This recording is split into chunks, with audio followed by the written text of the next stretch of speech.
আসসালামু আলাইকুম বন্ধুরা, মাসুবা কিচেন উইথ ভিলেজ ফুড তরফ থেকে সবাইকে সালাম জানাচ্ছি। তোমরা কেমন আছো বন্ধুরা? আশা করি ভালোই আছো, আমিও ভালো আছি। আজকে দেখো আমি ট্যাংরা মাছ, একদম ডিম মেলা ট্যাংরা মাছ, ডিম শুদ্ধ ট্যাংরা মাছ রান্না করেছি খুব সুন্দর করে। কি বলবো, গাছের টাটকা বেগুন দিয়ে অসাধারণ টেস্ট হয়েছে। এই ডিম মেলা ট্যাংরা মাছ দিয়ে আমি গাছের টাটকা বেগুন দিয়ে রান্না করে নিয়েছি বন্ধুরা। কি বলবো, একদম গাছ থেকে ছিঁড়ে নিয়ে রান্না করে নিয়েছি। মাছগুলো একদম তাজা, ট্যাংরা মাছগুলো খুব সুন্দর হয়েছে বন্ধুরা। এই দেখো বাজার থেকে একদম মাছগুলো টাটকা মাছ, ট্যাংরা মাছ নিয়ে এসেছে। এই দেখো কত বড় বড় ট্যাংরা মাছ। মাছগুলো দেখে বোঝাই যাচ্ছে যে সবগুলোতে ডিম আছে।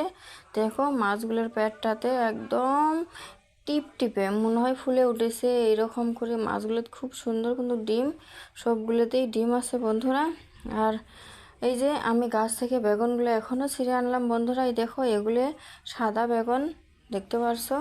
এগুলোর গাছ, এই বেগুনটার গাছটার মধ্যে কাটা কাটা হয়। এই ছিঁড়ে আনতে একটু ভেঙে গেছে একটু। এই দেখো কত সুন্দর টাটকা বেগুনটা আমি ছিঁড়ে নিয়ে এসেছি। আমার যে কটা লাগবে আমি ও কটা নিয়ে এসেছি, বেশি আনি নাই। গাছে থেকে টাটকা টাটকা বেগুন ছিঁড়ে রান্না করলে ওটা স্বাদটাই আলাদা হয়। আর বন্ধুরা, যারা আমার চ্যানেলে নতুন আছো প্লিজ সাবস্ক্রাইব করে আমার পাশে থেকো। এই যে এখানে আমি একটা পেঁয়াজ কুচি দিয়ে দিছি, সরিষার তেলও ঢেলে দেওয়া হচ্ছে বন্ধুরা, দেখতে পারছো? একটা পেঁয়াজ কুচি দিয়ে দিছি, দিয়ে একটু নাড়াচাড়া করবে লেগছি। আর বন্ধুরা, সবাই ভিডিওটা ফুল ওয়াচ করো, কেউ স্কিপ করো না। সবার কাছে অনুরোধ করলাম ফুল ওয়াচ করো, একদম ভিউ নাই। এইভাবে গাছের টাটকা বেগুন ট্যাংরা মাছ দিয়ে রান্না করলে তো স্বাদে আলাদা হয়, খাইতো বহুত টেস্ট। এগুলো ছোটো মাছের কিন্তু স্বাদ বেশি হয় বড়ো মাছের চেয়ে। এই যে এখানে আমি মশলার গুঁড়ো দিয়ে দিলাম। সরি বন্ধুরা, আগে হলুদ গুঁড়ো দিয়েছি, এখন মশলার গুঁড়ো দিয়ে দিলাম।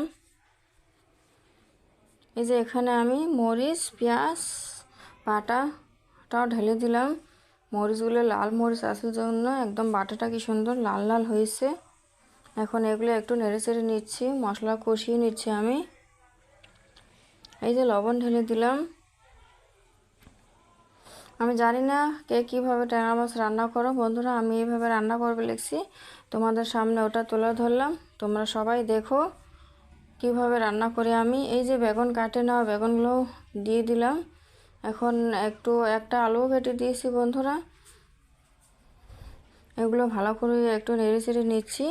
আগে বেগুন আর আলুগুলো একটু কষিয়ে নিব। এই যে নেড়ে চেড়ে নিয়ে নিলাম। এই যে মাছগুলো দেখো ধুয়ে পরিষ্কার করে তুলে রেখেছি। কিছু ডিমগুলো বেরিয়ে এসেছে মাছের থেকে ধুতেই বন্ধুরা। এগুলো এই যে রেখে দিয়েছি, কিছুগুলো ডিম আছে মাছের সঙ্গেই, ধুতে বেরিয়ে আসে। খুব কষ্ট করে ধুয়েছি যেন ডিমগুলো বেরিয়ে না আসে, তাও ডিমগুলো বেরিয়ে এসেছে কিছুগুলো।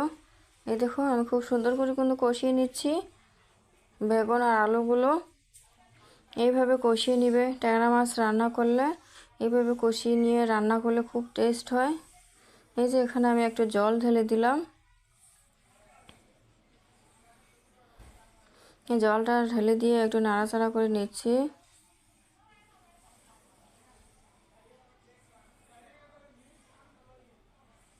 এই যে মাছগুলো ঢেলে দিলাম বন্ধুরা, তোমরা দেখতে পাচ্ছ। আমি কিন্তু কেউ কেউ ট্যাংরা মাছ ভেজে রান্না করে বন্ধুরা, আমি ভেজে নেই। এমনি রান্না করলে বেশি টেস্ট হয়। ছোটো মাছ যদি ভাজা যায় মাছটা আরও যে একটু শুকাই যায়, মনে হয় চিমড়া টাইপের হয়। তার জন্য এমনি রান্না করলে বেশি স্বাদ হয়, টেস্টটাও ভালো হয়।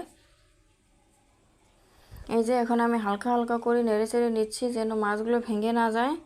কাঁচা মাছ ঢেলে দিয়েছি।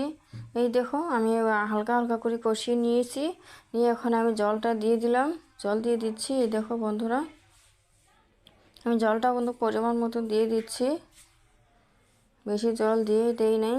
এখন এগুলো একটু সিদ্ধ হওয়ার পরে আমি নামিয়ে নেব।